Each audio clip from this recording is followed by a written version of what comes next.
So pilotage, so we're navigating by visual waypoints. Why do you guys, what is this usually going to be associated with when we're talking about navigation, stuff like that? What do you, if you're doing pilotage, it says visual waypoints. For you to fly by pilotage, what do you have to create? Waypoints. Okay, but what are those waypoints going to be put on that you're going to track as you fly? Landmarks. A navlog. All right. So usually this goes along with a what do you normally build a navlog for? What are you getting ready to do? What are you working on? Flight planning. Okay, so this is all be part of flight planning. This week and next week we're dealing, and I think next couple weeks actually, we're dealing with flight planning. Who has ever gone on a flight and filed a flight plan? Why did you guys file a flight plan? In case I crash. Or you get lost. Why does that matter? So they know where to look for your body. Nope. That's not really why. How long does it take for somebody to be reported missing? Like for them to start, for the police or an agency to start looking for you if you've been reported missing? 48 hours. That's 24 hours, isn't it? Typically it's about 20. You have to be missing for 24 hours before they'll start looking for you. If you go for a flight and you don't file a flight plan, are you a missing person or an overdue aircraft? You're a missing person. They will wait 24 hours from the time you're reported missing before they'll start looking for you. What if you file a flight plan? What are you now? An overdue aircraft. When do they start looking for you? 30 minutes after your flight plan was estimated to be completed, they will start making phone calls and starting the search for you. 30 minutes. So if somebody, you don't tell anybody you're going anywhere, you go for a weekend trip, and then Monday morning rolls around and nobody's seen you and you don't show up at work, and you left Friday, now you're going to wait in 24 hours to even start looking for you. Whereas if you file the flight plan. So with the flight plan, they do have an idea of where to look, but it's how quickly they start searching. That's the part that matters, especially up here. And along with all of that, pilotage. So this is navigating visual waypoints. What makes up a visual waypoint? Give me some examples of visual waypoints that you would use on your flight plan. Denali. Okay. Point Mackenzie's a good one. All right. Different rivers, I'm sorry? like different rivers, we talk about crossing certain ones leaving there. Yeah, exactly. Good. Rivers are good. Up here, major road intersections. Major road intersections. Good. What else?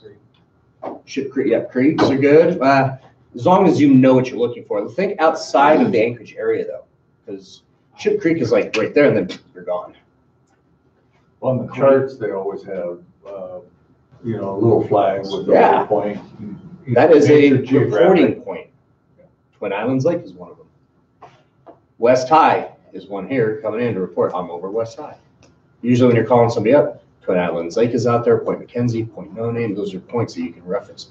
The golf course over there. So yeah, those are all reporting points. Good. Anything that you can see from the air, basically, that you can distinguish from everything else is a reporting point. I caution you. I tell my students, be careful of using private airfields. Those are kind of hard to find sometimes unless you know exactly what you're looking for. Like for us, Sleeper Strip is easy to see. It's right between Point Mackenzie and Point No Name. It's that little strip right there. But Willow's an easy one to find. Beacon's pretty clear out there in the middle of nowhere, especially at night. Daytime, it's easy to see Willow from the air. Big Lake is easy to see from the air. Bridges, anything that you can see from the air becomes your waypoint. Dead reckoning. That is calculating time and distance. It's all formula, like putting things together. What heading you should fly for, how long you need to fly it, and that should get you to where you need to be because you're calculating for distance, winds aloft. You're taking everything into account. This is where you're using that navlog sheet that I gave you to get your magnetic heading at the end, which is all the corrections for everything you're going to encounter while you're building your navlog. Another name for it, everyone calls it dead reckoning, DEAD, but it's really DED for deductive reckoning. You're deducing information based on what you've got. You're just doing calculations. What's with pilotage? What's one of the limiting factors of pilotage? Visibility. What do you think the limiting factor is with dead reckoning? Wind. Yeah, what if something's different than you calculated? Winds are different. They're not what they were forecasted. Just, how are you going to know what the winds are? Are they going to be what's forecasted, or do you think they might be different than when you actually get out into that airspace and flying in it? Not much different. So, radio navigation. This is flying along nav aids, VORs, NDBs, using your GPS. GPS is radio nav aid. All of that stuff, we can use that as VFR pilots. That is not, when we teach you as private pilots, it's not what we're going to primarily teach you. That will be backups. You need to know how to use that stuff, and we do teach it. But we're teaching pilotage and dead reckoning because it's the basics. And you guys should not be flying into clouds and limited visibility, so the radio nav aids are there as a backup to help you keep from getting lost. So as you're building your flight plans, because we're going to do that, you'll get a homework assignment for building a nav log sheet for a flight plan. What's going to be the primary means that you're going to select for your navigation? Pilotage. You think maybe you should do some nav aids as a backup? Flying, has anybody ever looked at the sectional for the Anchorage area? Who knows what a VOR is? How many are there in this area? I don't know that. Ted has one, Big Lake has one, and Talkeetna has one, all nicely lined up. Guess where your cross country is going to be? From here to Talkeetna. Just so happens Kenai has one also, so there's a nice little, and you can find routes along your route using the VORs. You can create little highways. Well, you don't even have to create them. FAA's already done it for you. And you can fly along those and still overfly. And with pilotage, you have to fly over top of your waypoint. How about next to it? Somebody said Denali. You're not going to overfly Denali. You know when you're a beam it, won't you?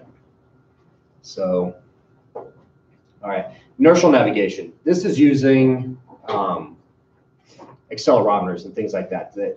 One of the ones that I'm used to, we had INUs, inertial navigation use, had ring laser gyros on it, very accurate. Not perfect, they still have some drift to them, but what they do is they calculate your movement in all three axes and use a computer to analyze the information and keep track of where your position is throughout your flight. So most days, those INUs are tied in with GPS units. So you have a GPS backing it and using the INU for very accurate. GPS is correcting for the drift errors throughout your flight. So it's really, really accurate. We do not have those in our little airplanes. We do have GPS. We don't have anything else like that. All right, position. How do we determine our position?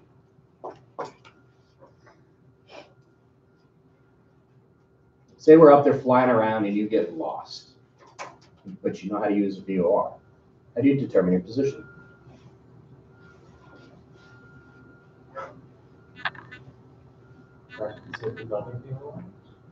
You can use two VORs. Anytime, so the next one, the line of position. That is a line. If you draw it from where you came from to where you are or where you want to go, whatever, there's a line, and you could be on that line at any point. If you have two lines, where those lines intersect is where you're going to be at, correct? And that's kind of how GPSs work. You know, you're getting your positional fixed. You have one saying you're here and here. It's using triangulation to figure out your position. You need more than one line of reference. We can do that with VORs. So we've got Big Lake's up here, Ted's down here, and you have a radio emanating this way and a radio emanating this way. In your cockpit, when both of your course deviation indicators are straight up and down saying you're here, that's where you should be. And that's what the line of positioning is talking about. It's using two intersecting lines to pinpoint your location. X marks the spot, and that is your fix. All right, and we have GPS waypoints that are like that. That are arbitrarily built, but they're also ones that are tied in together with 2 to 3 VOR position spots where 2 or more VORs intersect each other. Radials emanating from the VOR intersect, and that becomes a waypoint that we use for navigation. And what do we normally use to help us determine our exact locations? Let's talk GPS. What are we using to determine where we're at when we're talking GPS? Because we're using lines there, aren't we? What are those lines called, huh? Latitude, longitude? Yeah, latitude and longitude. So those are reference lines used in navigation. It's been used for a long time now. And now it's still being used just in the digital age with GPS. So longitudinal lines from the North Pole to the South Pole, they run a long way. They're called meridians. The prime meridian runs right through Greenwich, England. And so you have for 1 nautical mile is distance between each line of longitude and at the equator. Latitudes are actually 1 nautical mile apart from each other. And those are the ones that they encircle the Earth. They're at a fixed longitudinal distance. The equator is 0, and they count up as you get further and further away from the equator. This is just the basics. So these are depicted on our charts. Our aeronautical charts that depict geographic coordinates and details that coincide with details of the Earth's surface. All right, lines of latitude and longitude are depicted every 30 arc minutes. So you have degrees, minutes, and seconds is how we label lines of longitude and latitude. All right, so for longitude, it increases as you north and south from the equator. Longitude increases as you move west from the prime meridian, all the way around. So, again, raise your hand if you've seen a sectional chart. All right, pretty detailed. Who's seen a TAC? Terminal charts, more detailed. And they're around the busier airports, the areas that are more congested. We have a TAC here. All right, the sectional, it's primarily used for VFR navigation. You guys will use sectionals and TACs, but more sectional than anything because as you fly through different airspaces, you're going to use the sectional. They don't have TACs everywhere you fly. The scale for that is 1 to 500,000. That's 1 inch on the map is 500,000 feet. I'm sorry, 500,000 inches. I got to fix that. 500,000 inches on the map itself, okay? The terminal chart shows more detail around those congested areas. And that one's 1 to 250,000. All right. Who has questions so far on just the basics of the navigation there? We're going to get into it further, a little bit more on in the next class. I really wanted to kind of hit airspace hard tonight. Airspace is one of those things that I struggled with. A lot of my students have struggled with. Everyone struggles with because it's kind of confusing, all right? And I have a way that I've explained it that seems to help a lot of the time. Would you agree? All right. Everybody, if you have your pilot handbook aeronautical knowledge, pull it open, flip to 15-9.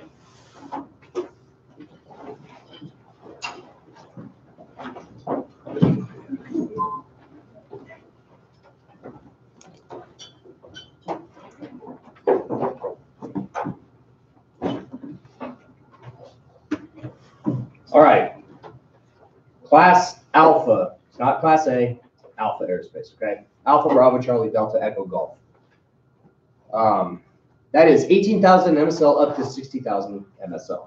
Those are going to be listed as flight levels after 18,000.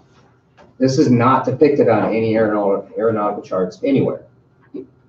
There's some airspace that is in it and some airspace that isn't. Alpha airspace is not depicted. We just know where it's at. It's 18,000 up to 60,000. All right. What's above Alpha? Space. Echo. Echo. Space. Where does space begin? At what altitude? There isn't really any fixed altitude. Yes, Echo above Alpha. And we'll talk about why. All right. There are specific requirements that you must meet to enter class Alpha airspace. What are those?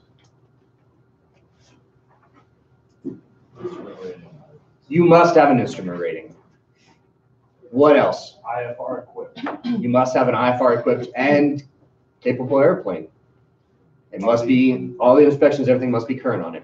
You gotta file instrument flight plan. You must file an instrument and be on an instrument flight plan. What else? One more thing. The two-way communication? Must, because you must have something to enter that airspace. A clearance. You must be cleared into Alpha. Okay?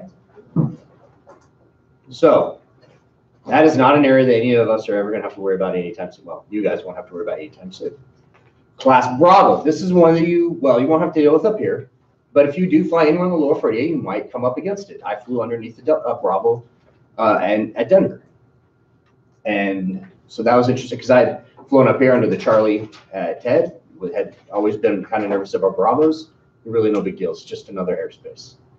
They are the surface up to 10,000 feet MSL. Is that always? No. No. Or is it always a circle around the airport? No. No. If you look at Seattle, it's 30 nautical miles on around north to south, but gets really, really narrow on the sides.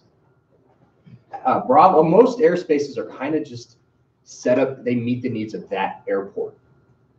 So here, TED kind of gets cut off a little bit to the east because we have terrain. Same thing with Denver. Denver to the west gets cut off. And Denver goes up to 12,000 feet MSL. Why? It starts at almost 6,000 feet.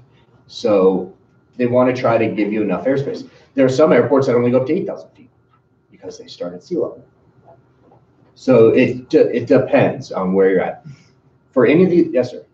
Yeah, I was just gonna say, in the airport world, we say, once you've seen one airport, you've seen one airport. Yep. They're all Every airport's different. Every airport is different. So these are going to be around the busiest airports in the country. There's a list. Well, as private pilots, or I'm sorry, as student pilots, there's a list of Bravos that you are not allowed to go in, even with an endorsement. You can fly into Bravos as student pilots. You just have to have an endorsement from your instructor for that specific airspace. But not all Bravos allow that. And there's a list in the regs and in the AIM that restricts you on what airspace you can go into because they are really busy. There are specific requirements to enter Class Bravo. Do you guys know what they are? If you're looking at page 15-9, it will tell you. Two-way radio. Got to have two-way radio. Why? What do you need? You talk to clearance. You have to have a clearance. Just like Alpha, you cannot enter that airspace without hearing cleared into the Bravo, cleared into the Alpha, cleared into the Bravo. You cannot go into them without hearing that. Yes, sir. I thought it was that they said your N number. Nope. No. Not for Bravo. Charlie and Delta, yes. Okay. And we'll get to that. But for the Bravo, you have to be cleared into it. And they will be there's two ways that they're going to say it. They'll either say cleared into it or remain outside. It will not say not cleared. It's going to be remain outside the Bravo. So they don't want there to be any confusion whatsoever. All right. What else do you have to have? Transponder Transponder. with altitude. Yes. They want to know what altitude you are for separation. What else? So a private certificate. At least a private pilot certificate. Unless you're flying one of the airports that doesn't have the restriction and you have an endorsement from your instructor. Okay? All right. Charlie, this is what we have here. Ted Stevens. Surface up to 4,000 feet AGL. It is depicted around airports that require approach controls, but they're not going to be the busiest airports. TED is pretty busy. We have approach control. Well, they're not so busy we need a Bravo. What are the requirements to enter the Charlie? Go ahead. Is it supposed to be MSL or is that AGL. actually it's AGL? Wouldn't work too well in Colorado Springs if it was 4,000 feet AGL. Because that airport's at, Everything else is I know. But no, it is MSL, or it is AGL because Colorado Springs is a Charlie and it's 6,000 feet. So that airspace goes up to 10,000 feet. No. Bravo's the only airspace you're going to see that's depicted up to MSL, like that, 10,000 feet. Well, there's one more, and we'll talk about that in a sec. What do you have to enter the Charlie? Transponder and two-way radio. And what do you have to hear to enter that airspace? Your call sign. If they say airplane calling over blah, blah, blah, that's not you. If they say Skyhawk 35339er stand by, that's you. Now you can proceed in. As soon as you establish a communication with them, and by establishing a communication, you have to hear your call sign. Unless they say remain outside our airspace, and then you have to follow that direction. All right? Don't they typically assign a code, transponder code to? Typically they will, yes. When you're talking approach control, you will get a transponder code. Not always, typically, almost always. If you are, when you're calling up the Charlie like that, you want flight following anyways, and you will get a code. So, this week, flying over there, do we need to talk to them at all? If we're out in the practice area, do we need to talk to Ted at all? Don't have to. We can have the VFR transponder code and be on the common traffic advisory frequency. We do not have to talk to them. We can fly any altitude we want out there, as long as we stay out of their airspace. So we do talk to them because it's common practice in the practice area to have those second and set of eyes on it while we're flying. All right, the Delta, which is us. Surface up to 2,500 feet AGL, typically. It's depicted around some of the busier general aviation airports, the on-demands, and the charter air. Centennial is the busiest Delta in the country. The question always is, why don't they become a Charlie to have approach control? Well, now you're going to have scheduled carriers coming in, and they don't want that there. They want to keep it a smaller airport. That's why we have Deltas. You don't have approach control with the Class Delta airport. Does anybody know what Fairbanks is? Charlie? No. Or Delta. They don't have approach control. Or do they? Do they? What do they have? I forget what it's called, but they're like an up down. We went over it last semester. We'll talk about it because it's part of the other airspace. Yeah. All right. What do you have to enter the Delta? Same as the Charlie. Got to hear your call sign. You got to have two-way radio communications.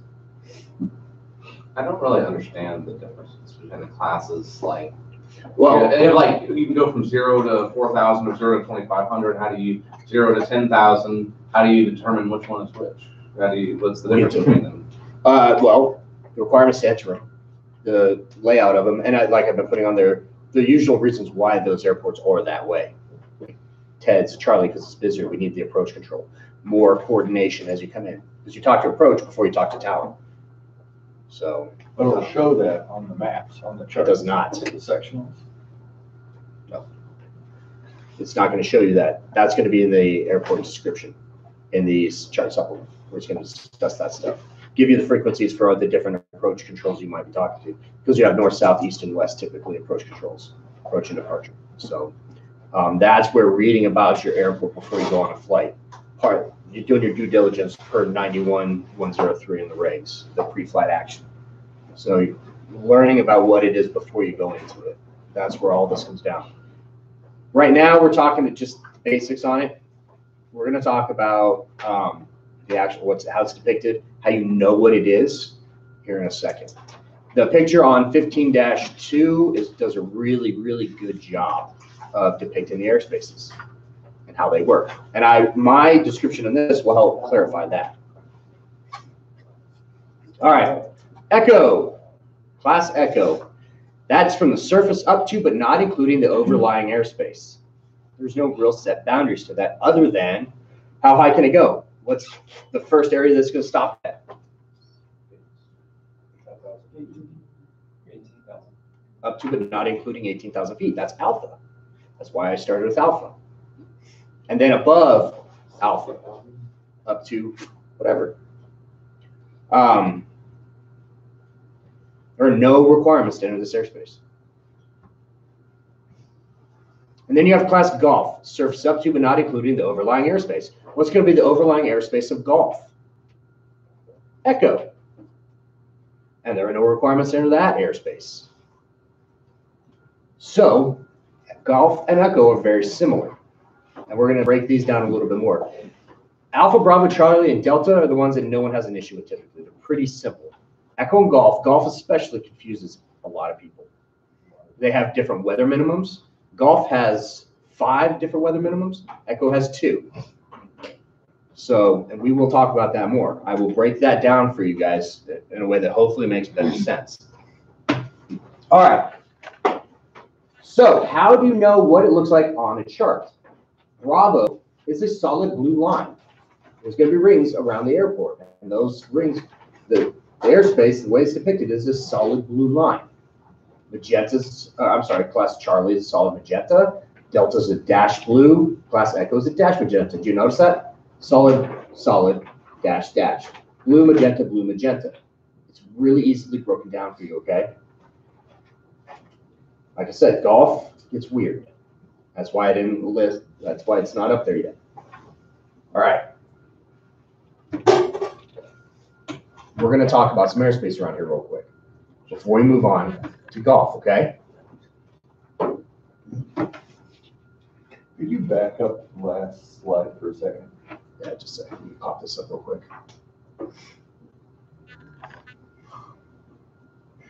What's this? Color and style of the line is that? Solid magenta. Solid magenta. What's solid magenta? What is it? Charlie.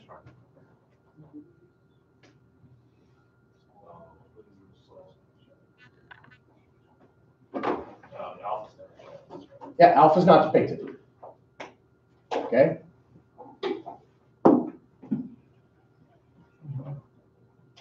All right.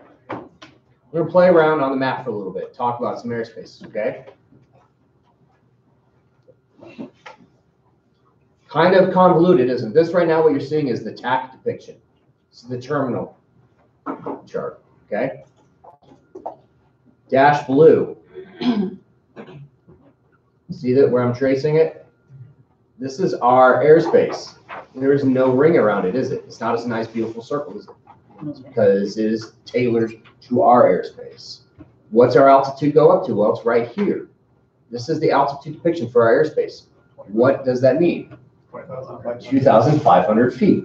Okay. AGL, AGL. which also is just pretty much MSL. Yep. Here. Mm-hmm. Well, and they're going to depict it in MSL. Sorry, this is 2,500 MSL. When you look at it, it's going to be in the MSL. So you know what altitude it's actually at. Just know that it's going to be, 10,000 feet MSL, because that way it keeps it from getting confusing. Because say we ramped our airspace up a little bit, went higher, say we were 5,000 feet MSL on the surface here, it'd still only be 4,000 feet above us. Whereas Bravo would still probably go up to about 10 or 12,000 feet.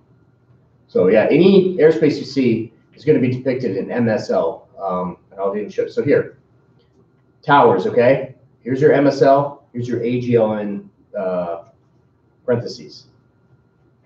But almost everything is going to be in MSL. Well, everything is going to be in MSL, unless it's otherwise stated like that. Elmendorf's, what do they go up to? They're not 500 feet higher than us. They just have a different altitude requirement than we do. Mm-hmm. And then here's Bryant's airspace right here. This little wedge over here is Bryant Airfield, Army Airfield. Elmendorf is over here. Okay.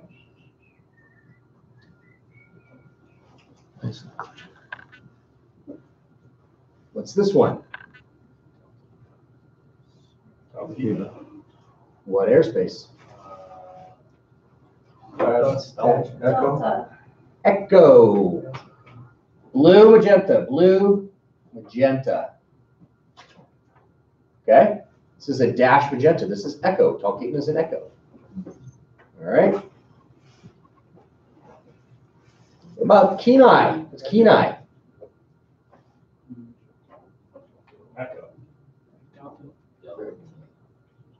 Blue or magenta? Blue right here. What's circling the airport is blue. Magenta is attached to it. This is because it has a precision approach. And this becomes part, it gets complicated because it becomes part of the Delta when they're under IFR. You have to have two-way radio communication into this airspace when they are IFR, because the instrument approach will be active. But the airport is a Delta with an Echo offshoot. Okay?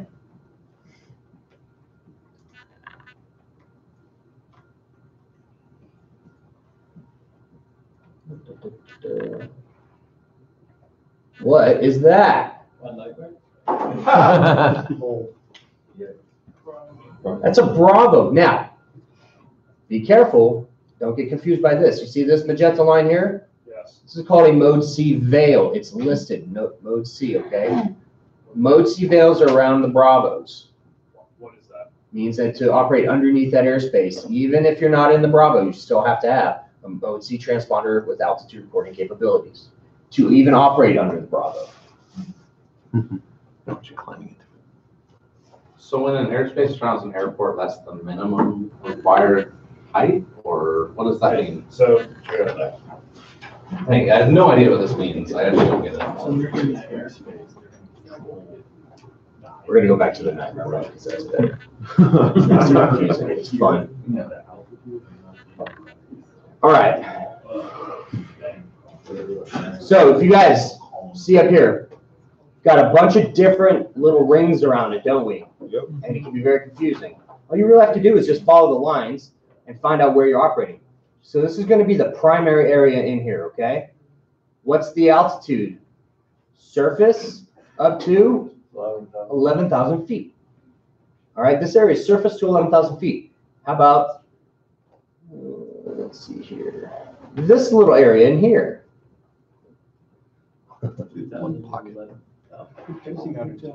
Not 1,500, Plus. greater than 1,500. 1,501. 1,500.000 repeating N1 or whatever, somewhere down the line, yeah. Just over 1,500, 1,500 feet, up to 11,000 feet, okay? What about here? This little area, 3,000 feet up to 11,000 feet. How about this area over here? 2,500 up to, And this area, I can't see those. 2,000 feet, okay? They give you the numbers in here. You just have to, the hard part is being able to decipher it through the other clutter. That's where it gets kind of difficult, is finding it throughout the clutter.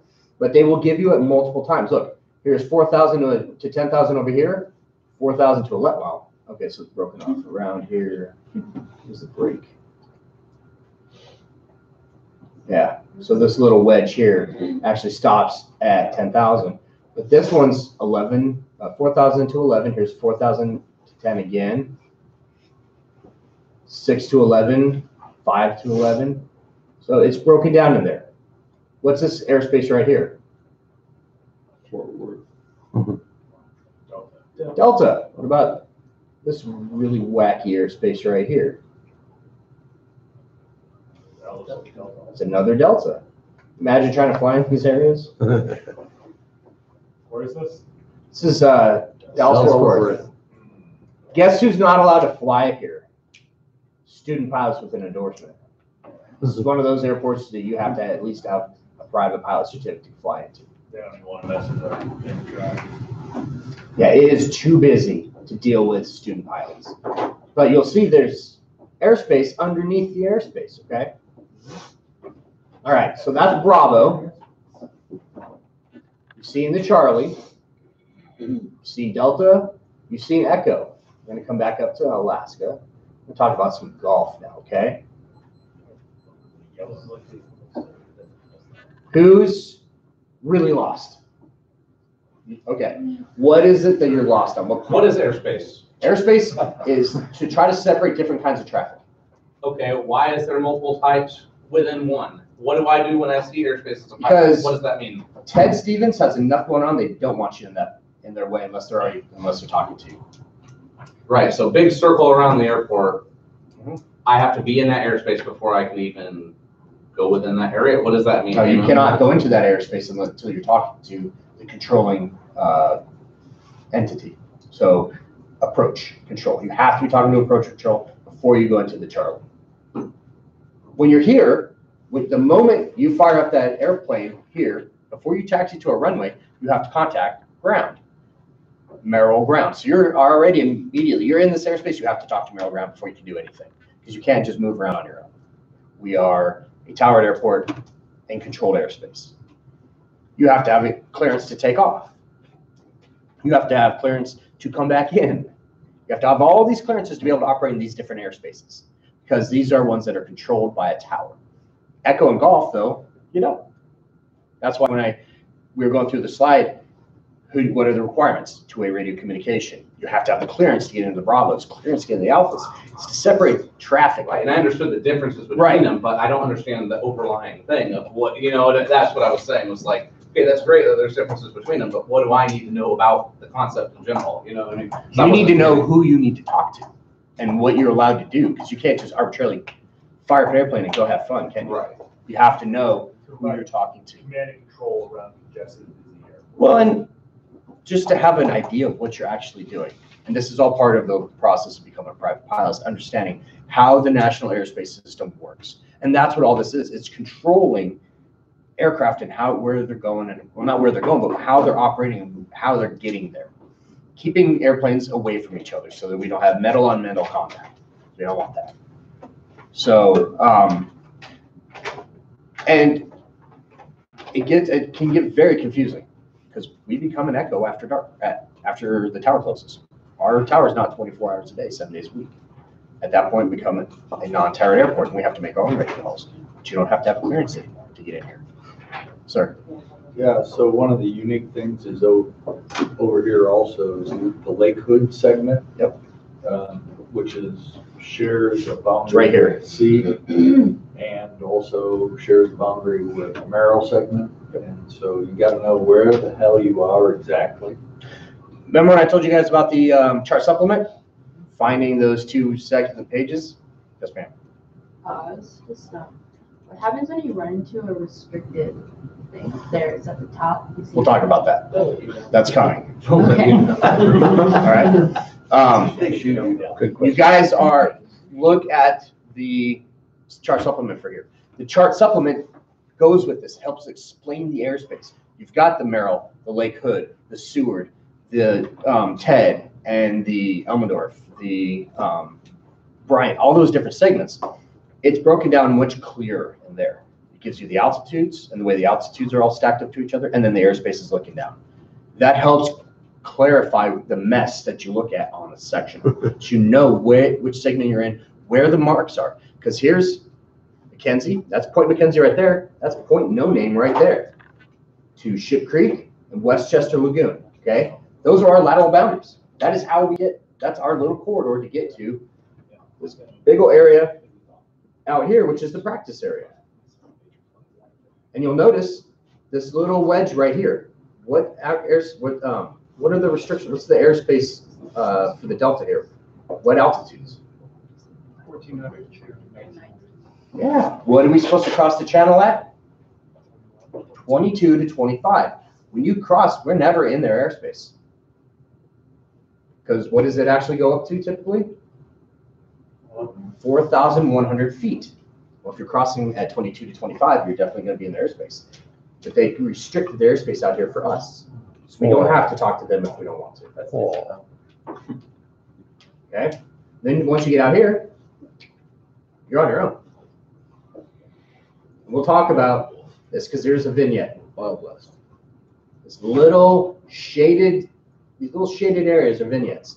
Okay? It can be very confusing. You're going to learn to hate them. Well, hopefully you'll learn to like them and understand what they are, because we're about to talk about them. Because unless there's any other questions on Bravo, Charlie, Delta, and Echo. So, when you went to the other airport, it was like a Delta inside of Bravo? It's underneath. Oh, okay. Yeah. We could do an entire 15-week course on airspace alone. And you guys would probably still have questions. Okay? It takes a while. So they're not always stacked on top of each other? Well, the airspaces are, they're kind of, you flip them upside down, they're kind of like a wedding cake. They get bigger and bigger as they go out. They're an Yeah. upside down wedding cake. Charlies and Bravos are like that. Charlies have 2 rings basically, and Bravos have 3 typically. Yeah, like, I get that, but that goes for like everyone.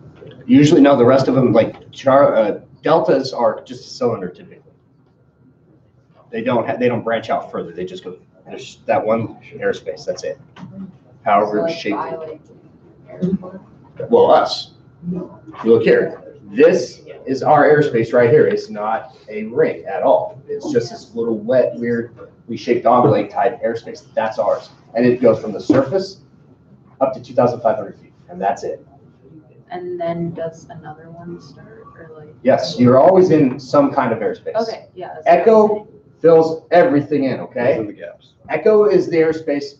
If you don't know what it is, if you see that you have the rings here and then you know you're above or below the vignettes, it's probably Echo. Echo fills everything. It fills the void. Miscellaneous. All right? So what are the yellow filled in areas? Though that's congested area. Cities. As highly populated areas. And that comes into play with the regs down the road on how high you have to be above obstacles. Like I said, 15-week course, you probably still have questions. Populated, as people living there, or as in, there's a lot of, traffic People. there? No, people. Highly populated. This is Anchorage. Here's Eagle River. Little Palmer. So notice Wasilla doesn't have any yellow.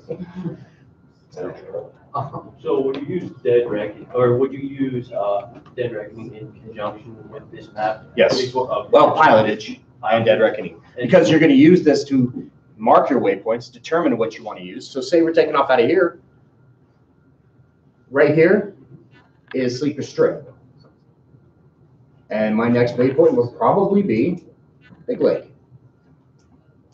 Or, look at that. Red Shirt Lake has a little flag. Because if we're going to Talkeetna, or you could do Willow. Willow's right there, but you want to use something like that. And you're going to use this chart to get it. There's Trapper Lake, and then boom, here's Talkeetna. Then when you see a certain point, that's when you make contact with the towers or, No, not necessarily. You're going to change headings, and you're going to mark the times. You're going to keep track of this stuff. It's all part of pilotage and dead reckoning. Now, maybe you might need to talk to an approach control or something like that. It depends on where you're flying and what airport you're going to and what airport that has. Like, that has a tower. Talkeetna does not have a tower. So there's no tower to talk to here. What color is that airport? Okay, don't confuse the color of the airport with the airspace, okay? Because Ted Stevens is in magenta, has the solid magenta line around it. What color is the airport? Blue airports have tower. Magenta airports do not. Who controls the traffic pattern around Talkeetna? You do. So, okay, I've been in a plane and there was a pattern controlled by someone else that wasn't in my plane, because there's only 2 of us. The pattern is set up for you by the controlling agency. Well, so there. If you get into the chart supplement, it tells you you're not allowed to overfly downtown, to avoid overflying downtown. It shows you that the pattern is going to be on the west side of the airport. Yeah. Typically, unless it's annotated like that, traffic pattern entry is going to be to the left. So left downwind, and you'll be making left turns into it on either side of the airport. So it's going to, you'll have some indicator telling you if you overfly it, wherever you see the windsock, they'll also have a little marking there that tells you which way the patterns are. So, there was I know what you're saying. low visibility and there was multiple aircraft in the pattern and someone was dictating who was landing when. So you were probably talking to, here, they have a flight service station. You were talking to whichever airport you're at, their radio. They have people that work there and they will give you updates and they'll tell you what everybody else is doing. Talkeetna has a flight service station. When you call them, they're still operating. It's not a full tower. No, they're not a tower. They don't control anything. They just tell you what everybody else is doing. Okay. And they'll give you guidance. Palmer has one. Soldotna has one. Got it. I'm sorry? Yeah, Talkeetna has one. So, but they have hours of operation. They're not always in operation. A standard pattern is going to be left-hand turns, okay? Get ready for pilots to not pay attention to rules. So you might have an airport with a traffic pattern like that, depending on which runway you're going to. We don't have to worry about it. So for us, our traffic pattern, it talks about it in the air chart supplement. When we go to non-towered, our traffic pattern is always going to be on the south side of the field for 2, 5, and 7. You will always be making left or right turns on that to remain to the south of the airport. So if you're coming in on 7, you're making right turns. If you're coming in on 2, 5, you're making left turns. And then for 3, 4, and 1, 6, it's going to be on the west side of the field. Keep the traffic away from each other. Sir. Yeah, so an old pilot said, well, the reason why you typically have a left-hand pattern is when you look out the window, you can see the airfield. And so that's where the typical left-hand pattern comes from.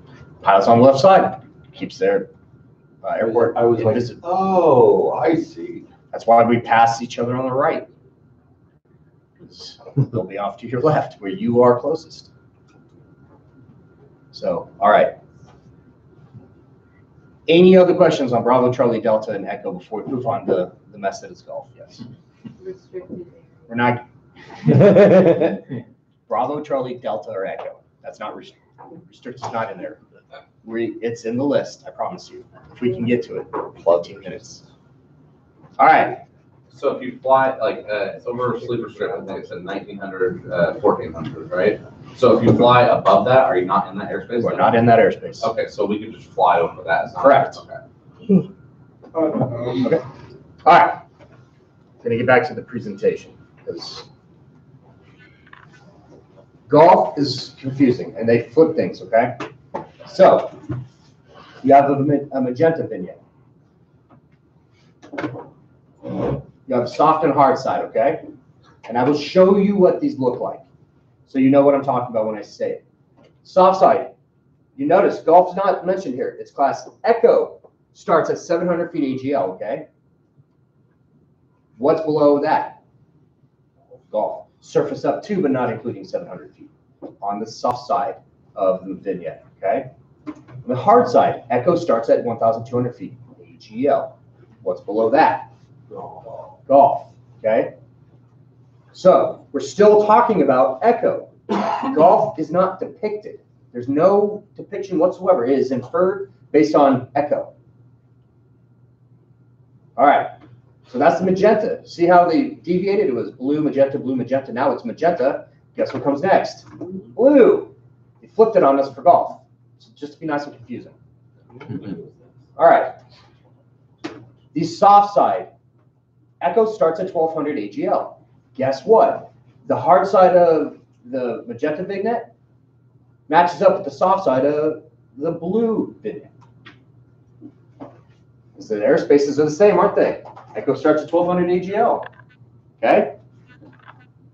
Who wants to guess what the hard side where Echo starts at? 700 AGL. Oh. Shit. Yeah. Yeah. That was my next guess. If you give me 14,500 guesses, I might. Okay. We see that up here a lot in Alaska. When I taught, you guys are always saying, oh, well, you flew to Colorado, that's why you use it Colorado all the time. Guess what? When I flew in Colorado, I used Alaska a lot to describe that. You don't see it in the lower 48 anywhere. All right. Ready to go back to the map? Yes. This is a vignette right there. That little magenta shaded thing, okay? This is the hard side. See where it's darker? Soft side's in here where it's a little lighter. It's gradiented, okay? So what airspace, when you're standing on the ground right there, are you in? When you're on the ground, right here, what airspace are you in? What airspace are you in? Delta. Airspace are you in? Echo. Echo, thank you. Remember, Dash Magenta's. Who has looked at the cloud clearance requirements yet? I highly recommend you do. Because it has a lot, the airspace has everything to do with that. All right? Yes, ma'am. What does a cabin mean? Sorry? What does a cabin mean? Like they mark cabin everywhere. Those are cabins. Why? Why would they have it on? Visual reference points. Cabin? Visible from the air. And clear trees are Like there's a ton of them. Yeah, they're listed all over the place. There's nobody know which cabin you're in. Right. Yeah. Well, it doesn't matter. It's just to let you know. I mean, if you're gonna have a crash landing, wouldn't you want to know that maybe there's somewhere that you can go and find shelter? Go break into. Haven't you read Patches? All right. So we're gonna. What do you see right here? That's a blue vignette, and here's a magenta. Here's a magenta. Right there. All right. So what did I say? I said the hard side of the magenta will match up with the soft side of the blue, right? Okay. Soft side of the magenta is right here. So that means where does the echo start? Inside here. Where does it start out here? 1200. Notice how it has to be the same? It's all the same airspace in here. It never changed, right? And then you shift out here. And now where's the echo? 14,500 feet, MSL. And that one is MSL. Okay? So if you fly under that, you're in golf. Yeah. Yes, sir. What are the restrictions for golf? What do you mean? Like, so for Class Charlie, you need a transponder and two-way There are none. communication. So what about Echo? There are none. So in the middle of nowhere, they got. You don't have to have a radio. You don't have to have a transponder. You don't have to be talking to anybody. Wild West. Sir. Why does it change to echo right there at 14,500? It's a very good question. And we will talk about it if we can ever get to it. Like I said, this is very, airspace is very confusing, okay? So who is really, really, really lost on golf? Who's really lost in general right now in airspace? Who's afraid to admit it? All right, the blue vignette of golf. Yes, ma'am. Can you give us an example of like why that is the way it is? I can tell you why that is, and we'll get to it. Good question. There's no winning up here. Good All right. question. So we'll move on real quick, okay? Yes. And hopefully I'll answer some of the other questions you guys have. All right. So here's the other airspaces we've got out there. We have prohibited, we have restricted, we have national security airspace, military operating areas, alert areas, warning areas, controlled firing areas, area defense identification zone, someone radar services area. You mentioned it, that's what it It's is. called Cursa, right? Yep, TERSAs. Yeah. Temporary flight restrictions, military training routes, and local airport advisories. Which are the ones you cannot fly into? Prohibited area you cannot fly into. Restricted area, you can't fly into it unless you have permission and it's not hot. Okay? If it's cold at the time, you can go into it as long as you have permission. So that is the restricted area. You want to stay out of the controlled firing areas. How do you know if it's a controlled firing area? It is not on the map. It's in the note. It is not in the NOTAMs. You don't know. Controlled firing areas are not, we're not notified of them. They happen in warning areas, MOAs and alert, MOAs typically. Bullets flying. More often than not, they happen in the warning areas. The warning areas are along the coast. Okay? Why do you think the Air Force goes to Tyndall for missile training? It's out over the water. Now, what will happen is, if somebody who's not participating in the controlled firing, if they wander into that area while it is going on, there is somebody that's always monitoring the airspace.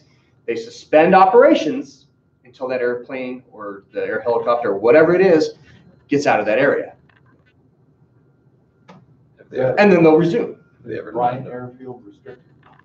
That's different. That they do things like that there, but when it's hot, you can't go in there anyways. Right. And they do control then, firing in there. Talk to the tower, say, ask them if it's hot or. Yeah, you can call them up and say, hey, is the restricted area 2601, I can't remember which ones it is at, I have to look. But you can ask, because there's two of them there, they're stacked on top of each other, different airspace, or different altitudes. You can ask them if it's cold. If they say it is, and then you can get permission to enter it. If they say it's hot, just stay away. So is that restricted area? It is restricted. Prohibited, you cannot go into. Restricted, you cannot go into unless it's cold and you have permission. National security areas, you can go into those. They request, they ask that you don't. But if you look at the TAC around Pueblo, Colorado, you'll see it. If you look at the sectional, it's not there. So how are you gonna know if you're looking at the sectional and it's not depicted, how do you know? Alert areas, can you go into alert areas? Yes. Can you go into warning areas? Yes. Can you go into controlled firing areas? Yeah. Not if the cold. You don't know. Yes, you can go into controlled firing. ADIZ, the Area Defense Identification Zone. Can you cross that? What is that? I will show you. Maybe if you like it. So, there you go. That little guy right there is the ADIZ. It is all along our coastline. You must be on an instrument flight plan or a defense VFR flight plan to cross that line. So you have to be on an instrument flight plan or a defense VFR. Who do you think is that? Military. Military. You're not going to get a defense VFR. So you need to be on an IFR to cross the ADIZ.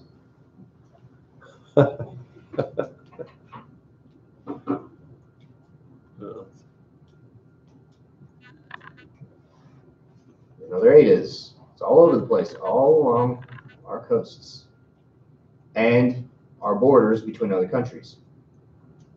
Canada. Yep, Canada. See? So How cross. serious does Canada take our with small planes? As serious as we do, and it's pretty serious. You can't cross it without being on a flight plan. Like if you're messing around, you know. You'll get Santa escorted, Cruz, right? So, okay, how about this? You'll get escorted? Who do you think's watching out here? No. Now, and we'll talk about why. 'Cause what do you see out here? Well, hold on. What is this right here? What's this right here? Soft. Blue vignette, okay? Remember that. When we get back to why does it go up to 14,500 feet, okay? All right, back to the presentation, because we're almost done. We're gonna get to one last thing. All right, TERSAs, the Terminal Radar Services Area. ATC, you want to explain that one? I think from what we were told, it's just like, there's not very many of them left, but it's just in like smaller towers, like Fairbanks is an ATC 7, and it has one. But it's just like an up-down, it's like a Tracon basically built into the tower. Basically what it is they're only around deltas. They're very busy deltas that don't have an approach control, and the TERSA, they basically have given them a sort of approach control. So it's a voluntary program. You can get flight following there. You will talk to an approach controller operating around that airspace. There's one down in Georgia I know of. We've got the one up here in Fairbanks. The airspace is actually gray. It's kind of weird looking. But it looks just like a chart.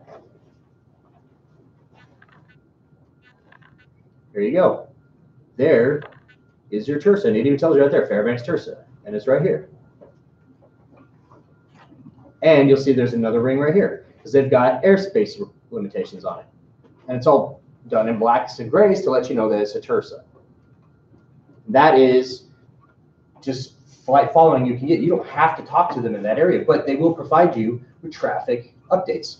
Hey, traffic at your 1 o'clock, 2,000 feet, 2 miles.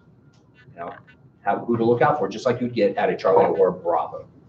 Okay. So do you contact the flight service station, or who provides that? You contact, I'd have to look at the actual chart itself. It's probably, but imagine Fairbanks has a frequency for it. And if you call a tower, I guarantee they'd give it to you. Yeah. I've never actually been to Fairbanks, so I have no idea how the Tersa works. I've never flown in it. So, but I'll fix that this summer. Okay? All right, we're almost done. We're gonna get back to the last question that everybody's got. Temporary flight restrictions, can you go into those? No. You have to stay out of TFR. It happens for a variety of reasons. Forest fire. Forest fire is one of them, and the president comes to visit. So he lands at Elmendorf. It's happened with both, well, I remember when Bush had been there, and Obama had been there, and I wasn't in when Trump was president. But every time any president comes in, there's a TFR that surrounds it. And it really affects us because the Tersa bleed over into Merrill's airspace and will prevent us from flying because you cannot fly in a TFR. Only participating aircraft. So obviously Elmendorf because they're flying Air shows. well, not air shows, but they're, No, they're flying CAF. they cause it, Air show did too. Air show had a Tersa. because those planes are flying pretty low and fast. Military training routes is also on here. Those ones. Let's see if I can find one here real quick. What you want to do with the military training route? Let's see if I can find one. I bet Fayetteville, North Carolina has one. We do too. I just gotta find one. Matt Sue has them.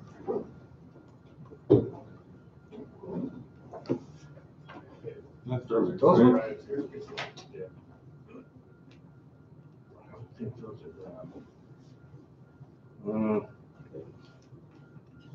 I thought they were gray. I think they're gray.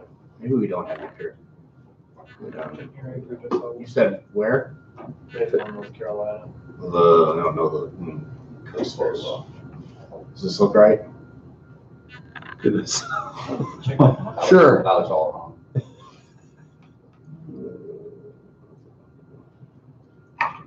Oh, look, there's a Tersa. Look, it's around the Delta. SFC. There we go. Here's one. There's IR, instrument, military training route. Okay. They are gray. IR or VR. IR is instrument, VR is VFR. Okay. Where are those triangles? Which triangle? These? Yeah. Towers. They're all towers.